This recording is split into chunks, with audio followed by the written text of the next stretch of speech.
রাশিদ, একটি অস্থির নাম, একটি অস্থির হৃদয়। সে প্রতিদিন আয়নার সামনে দাঁড়িয়ে নিজেকে প্রশ্ন করত, আমার জীবন থেমে আছে কেন? সবাই এগিয়ে যাচ্ছে, শুধু আমি কেন পিছিয়ে? একদিন ক্লান্ত পায়ে, ভাঙা আশা নিয়ে রাশিদ পৌঁছাল এক বৃদ্ধ ঘড়ি মেরামতকারীর দোকানে। দোকানটা ছোট, কিন্তু দেয়ালে ঝুলে থাকা প্রতিটা ঘড়ি যেন সময়ের গল্প বলছিল।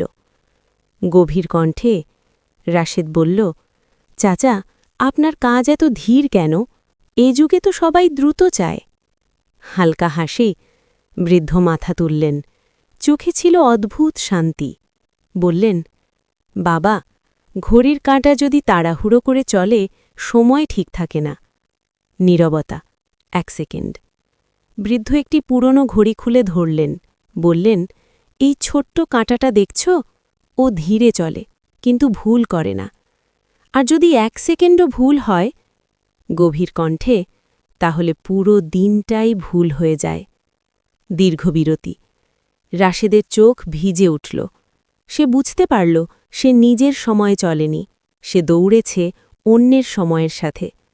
আবেগে বৃদ্ধ শেষবার বললেন, বাবা, দেরি হওয়া ব্যর্থতা নয়, ভুল পথে তাড়াহুড়োই সবচেয়ে বড় ক্ষতি। ধীরে শেষ।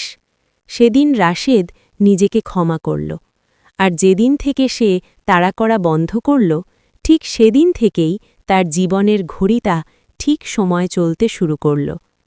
শেষ লাইন, মনে রেখো, জীবনে আগে পৌঁছনো জরুরি নয়, ঠিক পথে পৌঁছনোই সবচেয়ে বড় সাফল্য।